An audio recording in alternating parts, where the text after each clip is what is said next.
Christian Denomination Family Tree Part 2. The link to the Part 2 of the Christian Denomination Family Tree by another video presenter link is shown in the title. In Part 1, published last weekend, the 18th of March, I commented on the video producers Part 1 of the video series, which covered the lineage of God's worship system from the Bible, mainly from Abraham. Though I showed the Bible examples of his system, God's system that is being practiced from before Abraham, as with Cain and Abel, first fruits, Noah, clean and unclean animals, and so forth. I ended in the 1st century, as the other video maker also did, 1st century Bible times, where it was seen that the New Testament believers were Jewish, of the sect of the Nazarenes. And I gave the Bible reference for that. In Part 2, we continue with the emergence of Christianity, derivative of what the video narrator calls the Pauline division. Now, he has a chart on his video, which I can't reproduce, so I've done it in text format. His chart summarily flows as follows. The earliest Christians were Jews.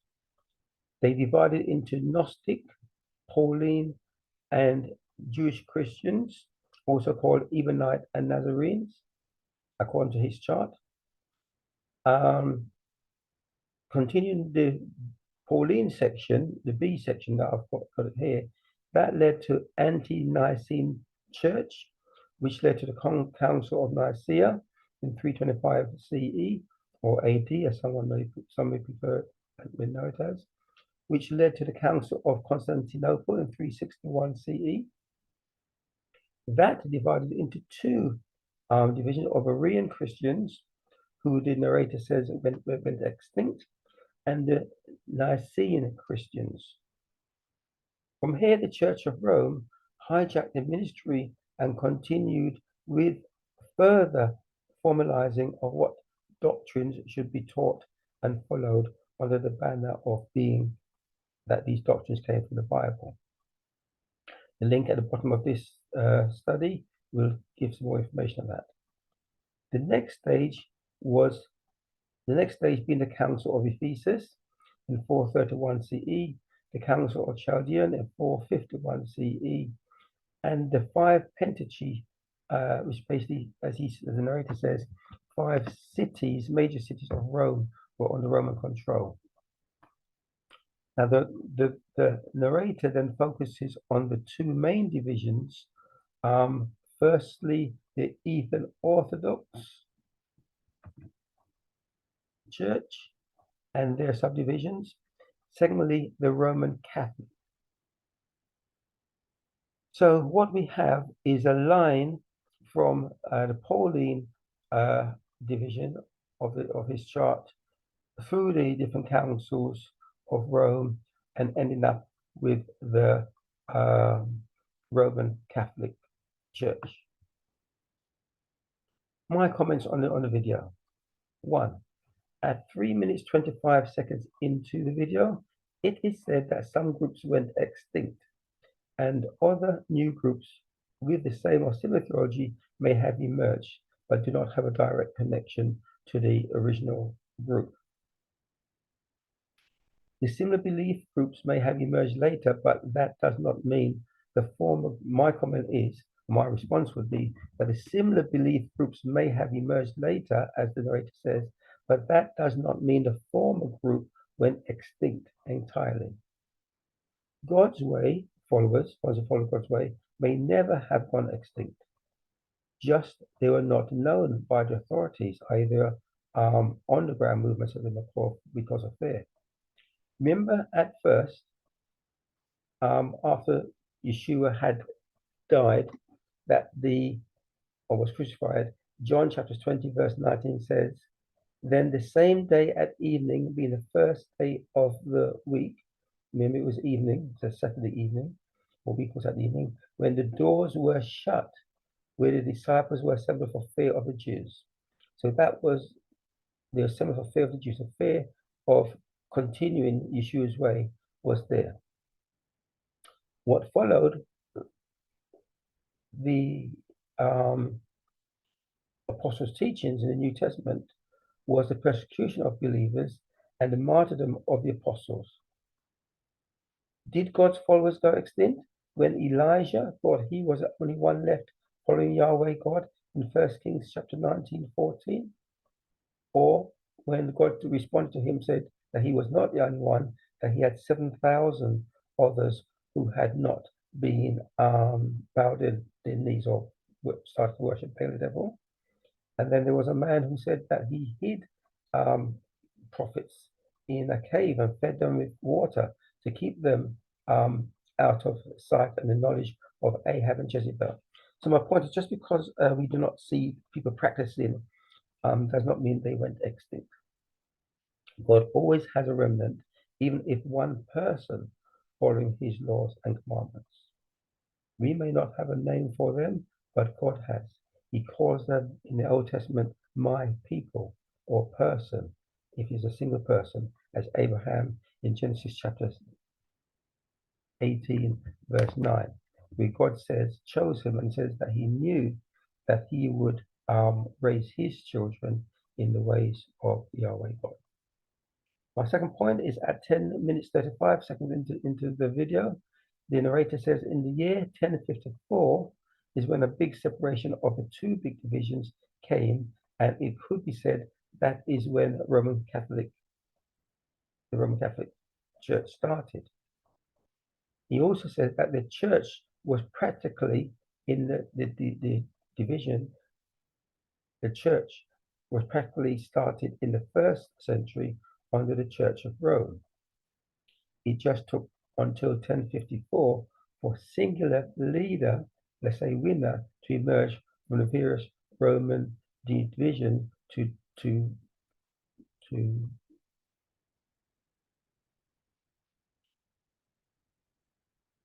be the dominant division. Before 1054, the Eastern Orthodox and Roman Catholic divisions were united under the same theology. My third point, at 11 minutes 7 seconds in, it says the Catholics gave a genealogy of popes starting from Apostle Peter. This you find in Rome, in the cathedral there. But this is wishful thinking and a fabrication of the Roman Catholic Church to claim biblical authority from the Bible verse in Matthew 16 verse 18, which says, and Yeshua speaking to Peter, and I say unto thee that thou art Peter, and upon this rock I will build my church, and the gates of hell shall not prevail against it. And I will give unto thee the keys of the kingdom of heaven, and whatsoever thou shalt bid on earth shall be bound in heaven, and whatsoever thou shalt loose on earth shall be loosed in heaven. So they want to claim that the popes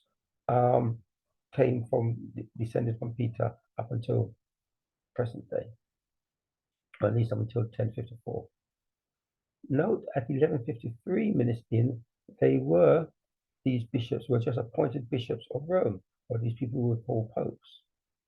Also note when Christianity is reaching new countries and setting up what the chart calls Orthodox churches in those Orthodox church divisions in those countries, they are far from orthodox as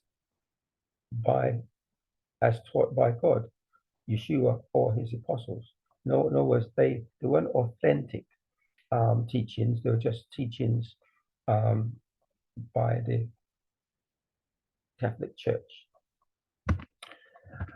They are tentacles of the Church of Rome, are just divisions spreading their tentacles into different parts of the world, who hijacked the apostles' teachings and replaced with the Council of Nicaea, Constantinople, and other such decrees.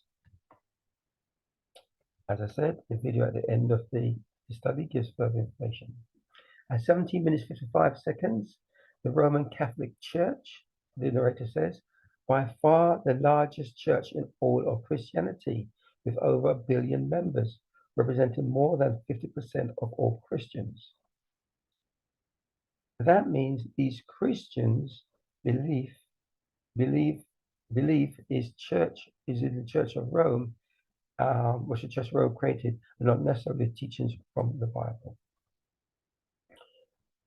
We shall see later on, I think he comes in part 4 or is part 3, the other division that will cover the other 50%, the majority of the 50% are Protestants.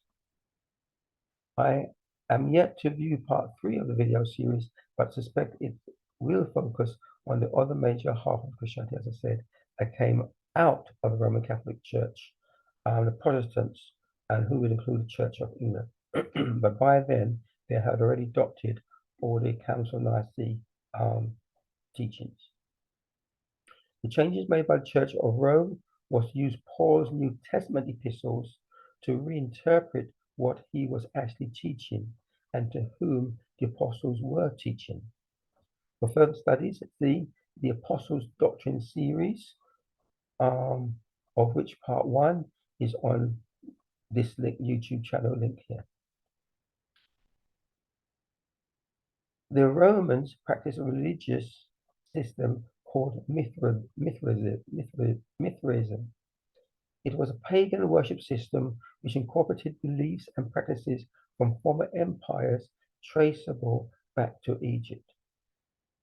Practices outlawed by Yahweh God of the Bible.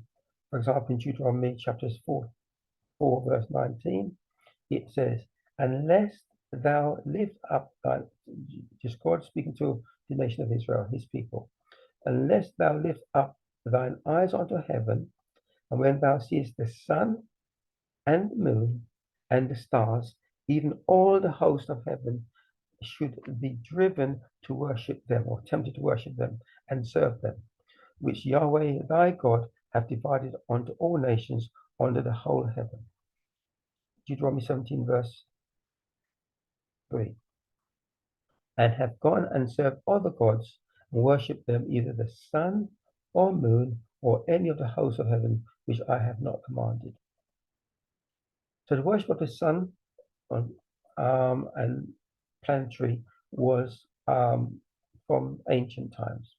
The host of heaven is planet worship, as in Acts chapter 14 verse 12, which says, and they called Barnabas Jupiter, after planet Jupiter, and Paul Mercurius, after planet Mercury, because he was a chief speaker. Acts 14 verse 13, then the priest, showing the religious system of Jupiter, which was before their city, brought oxen and garlands unto the gates and would have done sacrifice with their people. We also see in Acts chapter 19 verse 35, part of the verse reads that the city of Ephesians is a worshipper of the great goddess Diana and of the image which fell from Jupiter.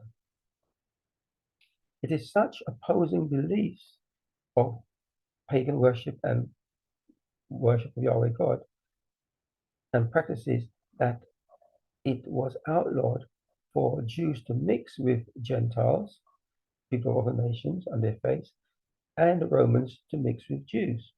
We see this in Acts chapter 10:28, the episode of Cornelius, which reads, and he said unto them, you know how that it is unlawful thing for a man that is a Jew to keep company or come unto one of another nation.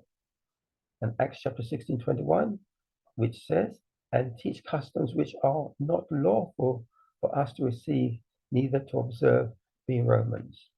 So that was the Jews saying you couldn't mix with the Romans or other Gentile nations, and the Romans saying the same thing, that it's not lawful for them to mix with the Jewish people and their faith. Simply, the Church of Rome, which later became the Roman Catholic Church, and then later dropped the Roman connection and just called themselves a Catholic Church today, killed the apostles and the early believers, and threatened others to convert to pagan Roman beliefs under the amalgamation of the Bible and the Roman pagan system. Two major divisions, or two major changes, were, of course, weekly seventh-day Sabbath keeping was changed to sun god day worship, worship on the sun, under that Yeshua rose on the first day of the week.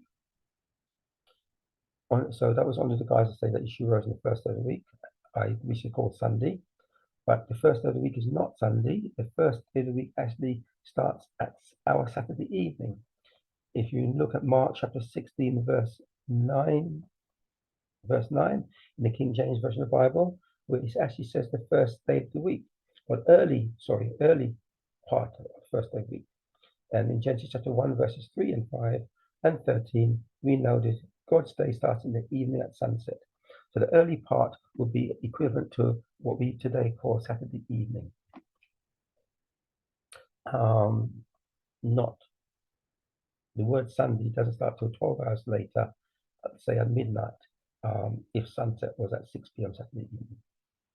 So as I say, this is not true, and you'll see a further explanation in this YouTube link there.